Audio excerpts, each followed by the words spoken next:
organization, it is not going to be people from one nationality, it is going to be multiple nationalities.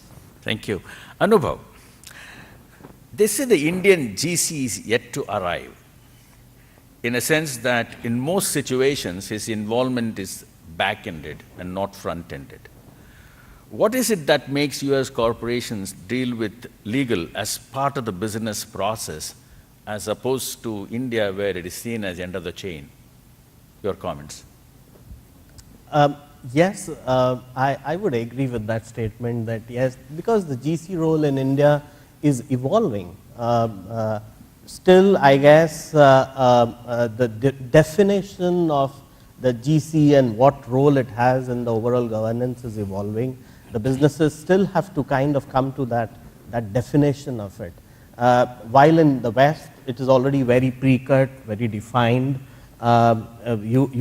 Basically they are clear in what the GC is supposed to do, right? And also, if you compare to US specifically, the legal systems are different. It is much more the jury systems, the contingent fee systems. Probably if we have, say, contingency fees introduced in India, things here will be different. If 1/3 of the 1 million, the US has 1 million lawyers, and every 1,000 Americans, 3 have filed a suit, right? That's the kind of litigious society that is, right? So I think those changes happen in India, lawyers will be much more valuable. Thank you. So Shivani, I just want to supplement here. Certainly, please. I don't fully concur that lawyers are at the end of the trail. I think if lawyers in a company are seen and perceived to be a gate that needs to be cleared, you are right. If you are seen as a key business enabler, people will come to you at the ideation stage itself. Yep. So I think we need to introspect as lawyers and GCs to see, are we business enablers or are we merely gatekeepers which need to be passed through by the businesses? If we become business enablers, we'll be extremely successful and we will not have that grievance. Excellent, excellent. Absolutely. Thank you. Shivani, I'll go back to Marilyn Monroe. Success makes so many people hate you. I wish it wasn't that way.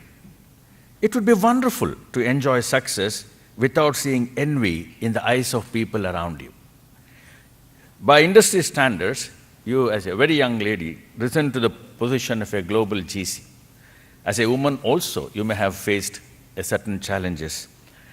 How have you encountered this envy and how have you managed your progression?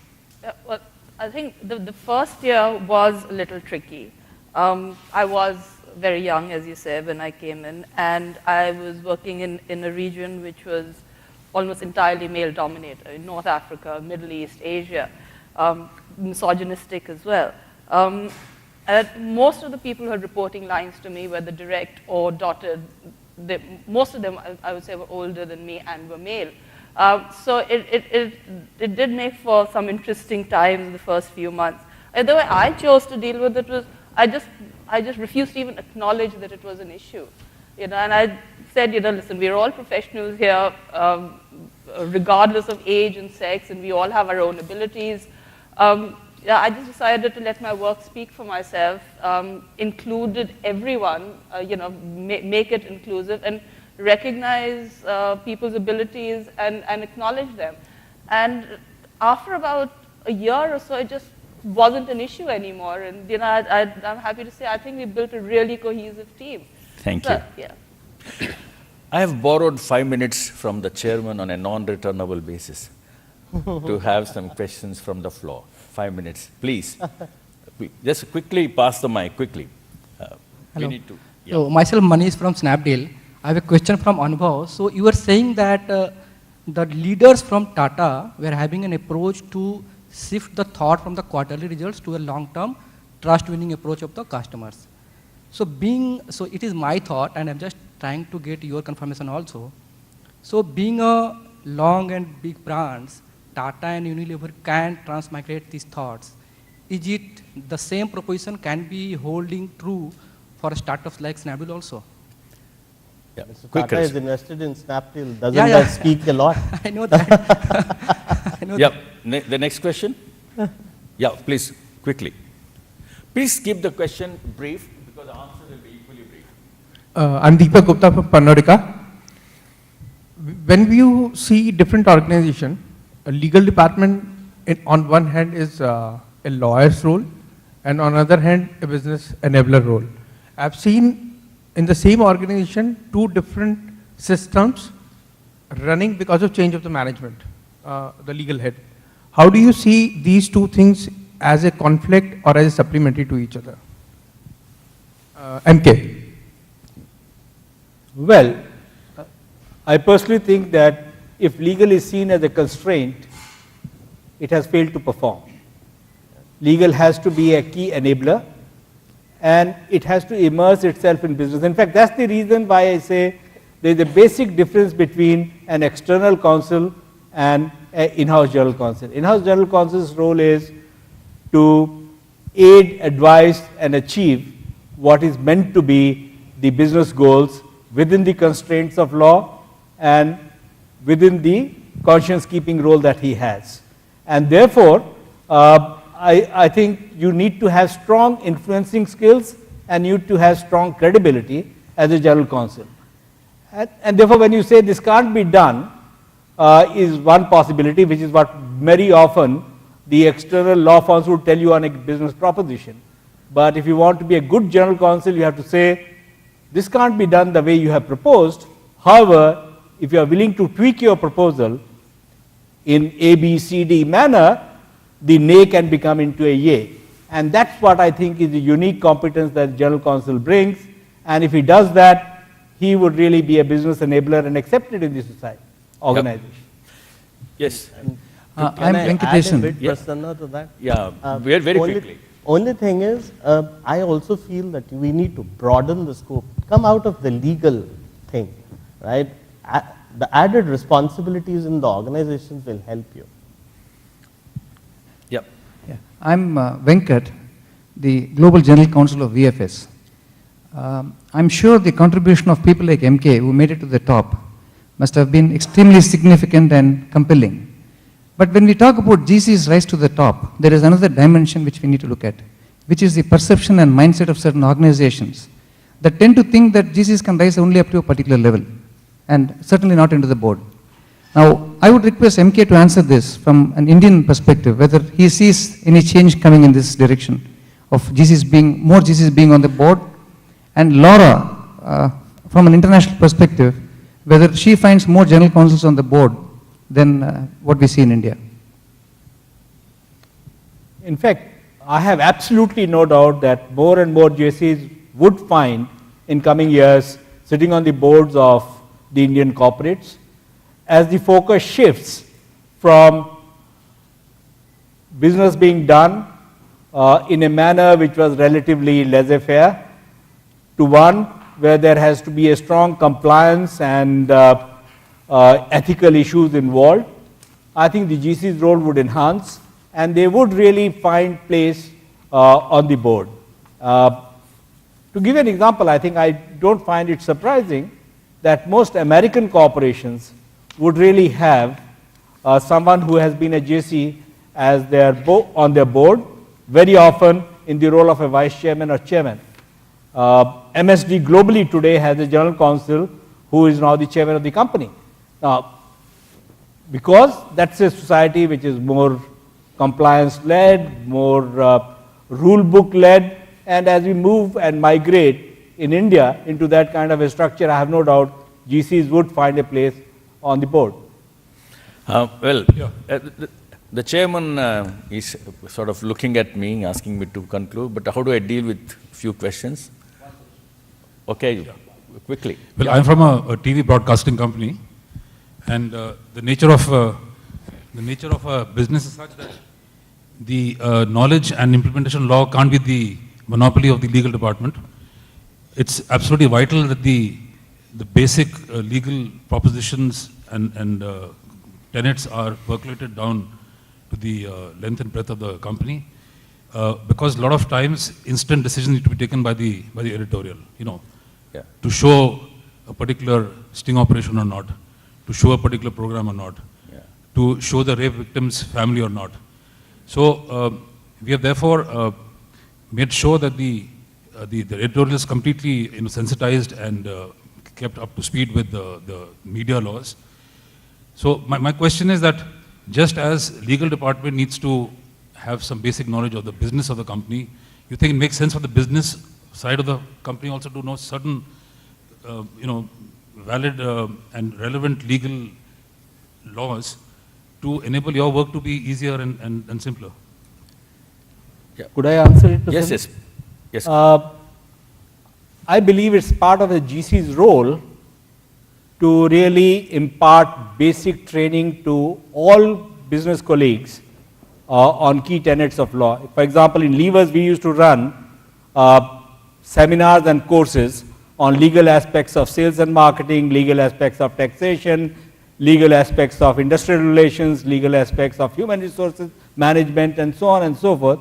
And the idea was to really impart basic skills and knowledge so that people know that when they are taking decisions, an issue could have a legal dimension and legal perspective, and they need to come back and check with you. That's the first benefit that comes from it. And B, if indeed they have to take an on-the-spot decision, they have at least some basic familiarity to be able to do so. So plan it out, understand what the business needs are, and then go and educate the people in different functions, different divisions with regard to what the basic legal principles and basic laws they need to understand.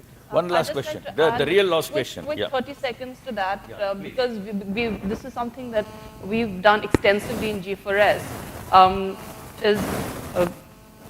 When I joined, one of the things that I put in place was very comprehensive seminars to train the businesses on contract risk management, which were very successful. And now, you know, we do that now across the entire group. A few years ago, you know, another example, the UK, and we are listed on the London Stock Exchange. The UK passed a very comprehensive anti-bribery act, which is probably the most stringent in the world. And we had to basically train everyone, all 800,000 employees, right down from the guards up to senior management on the implications of that and what you could and couldn't do. And again, that was led by the legal team. So it was quite an undertaking, but you know, I would completely agree with MK. I think it's vital for your businesses to know, you know, at least the basic principles of law and what they can and can't do. Real last question, only one question, this is the last question, yeah. Go ahead. Sorry. Yeah, quick. No, just this man has been waiting for a long time. Only one last question. Go ahead, quickly. Very quick one from. Yeah, 30 seconds. Very quickly, one for MK. You had. Only one. Certainly. You had mentioned about the approach of organizations seeing, or business teams seeing lawyers or internal counsel as gatekeepers, or maybe somebody to run past at the very last stage just to have one more thing ticked off, and vis-a-vis a proactive role as an enabler or a partner in the business. Now, if you are faced with a scenario which is the former as a value system in an organization, how to tackle it or how to approach it, any word of advice on that? Uncompromising. When it comes to values and beliefs and ethics, a general counsel has a duty to make sure that he is totally uncompromising and takes the consequences on the front foot. I don't think he should be willing to make any compromises on that score. And you will be admired and respected in the longer term for doing so. Ladies and gentlemen, you have been Thank you. interactive and very encouraged to be with you, and you have been a wonderful audience. And please join me in giving a round of applause to my faculty. I think Prasanna, the job superbly done. The point here is that unfortunately we are racing against time because of the contingency in the morning of a transport strike. We stretch this session, and also we have a very eminent panel, and the particular takeaways which you have from Mr. MK is something which are really worth noting. And in fact, I made a few observations which they are the worth repetitive. What he says is that, the source of competitive advantage, we should be looked upon as a source of competitive advantage. I think it's one big bottom line item which we need to really think about it. How can you be the source of competitive advantage? And the session is also laced with wonderful humor that Kapoor ka khandan mein bawarchi kaisa ho sakta hai, ladka log vagara. But the point which you try to make is that what you said is that the task as it comes, you need to take it. That's a wonderful point which you made. It's a very good, sweet point. As lawyers, when we are the GC role, we suddenly get something which we ourselves are not aware about it. But quickly we are expected to apply our mind, take it from our experiences, somehow sue your things and see that you deliver the result. That's what is expected of the GC. It is something of a quick snapshot decision. I think that we should all be good at. And Prasanna made a wonderful opening remark to the extent of saying that the terms of engagement, when we do the external lawyers or the internal lawyers, it has got a huge ramification. He made it very simple, but the kind of an effort one need to really go through is substantive, substantial, and really worth doing it. So I think these are the quick thoughts which were taken. Fortunately, the panel members would be available outside during the coffee break. It's quick 10 minutes. Otherwise, we'll be eating into the next panel, which is a very, very valid panel. So we break this session now, and just quickly 10 minutes, we'll assemble back. Thank you, everybody. Thank you, Sharma Sahab. Where there's always a greater story to be told. Ladies and gentlemen, and my esteemed panel members for the next discussion, welcome back after the stimulating cup of tea. This session is going to be moderated by Mr. Murli Nilkantan, and the session is on talent acquisition and retention. As I request the panel members to take their seats on the dais in the interest of time, the talent acquisition has become